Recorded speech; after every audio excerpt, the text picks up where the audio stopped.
I'm Anna Lowe in the Newswatch newsroom. Coming up at 5 o'clock, a Van Nuys grandmother is raped in her own home. See what police and neighbors are doing to catch the rapist. Every leaf and petal is carefully put together with a lot of time and love. Jay, we're on the corner of Reseda and Valerio in Northridge in front of Fire Station 73. Firefighters are on high alert because of strong winds gusting more than 35 miles per hour. If you take a look behind me, fire trucks are ready. If you know anything about the crime, call police at 1-877-LAWFUL. This is the window the suspect broke into. The victim just got in bed. Firefighters say if you do see smoke, call 911 immediately. From Northridge, Anna Lowe, Newswatch LA.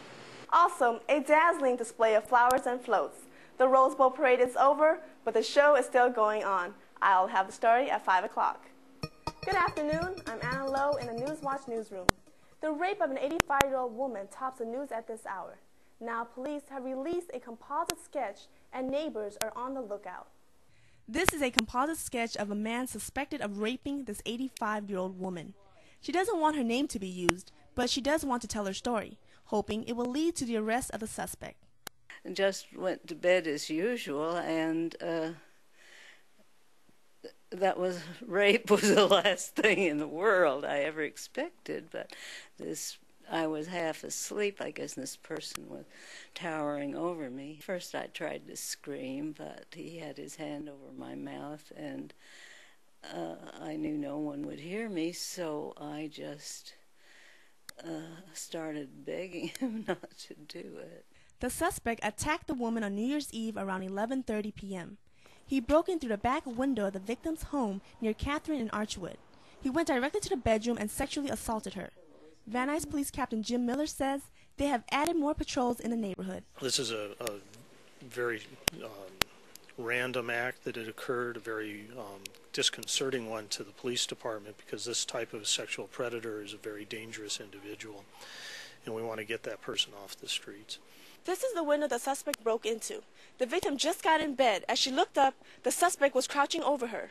I was in bed, and the first thing I knew was someone was over me. Then the next thing I thought was someone's playing a trick, and then I decided it wasn't funny.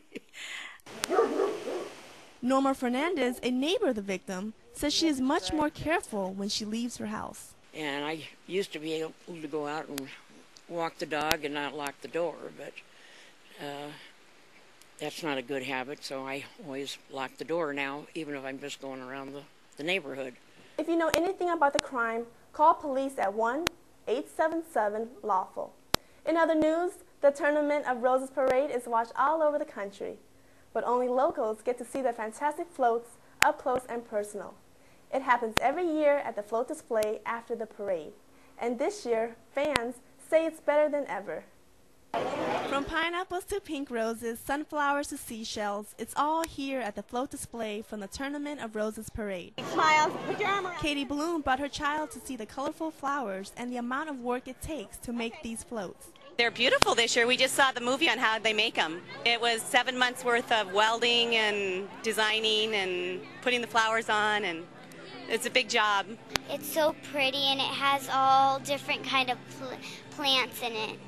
This year, the display of floats were in Pasadena at the corner of Sierra Madre and Washington Boulevard. Every year, thousands of people come out to see the spectacular floats. It's a display that stretches for more than 2 miles. Parade official Shar Stafford says it brings joy to the community. It's a representation of what, Pasadena is. It's the roses, it's the excitement. I mean, people are so thrilled to come and just see what we have to offer. Every leaf and petal is carefully put together with a lot of time and love. For instance, take a look at this staircase. Thousands of seeds were needed to make up one step. I like the root beer one. Gail Matthews, who came all the way from Missouri, is thrilled to see and smell every petal, leaf, and seed. Because they're beautiful and they're better close up. The floats will head back to their building facilities tonight, and the planning for next year's floats will start a short time later. That's going to do it for tonight. Thank you for watching Newswatch. I'm Anna Lowe. Take care.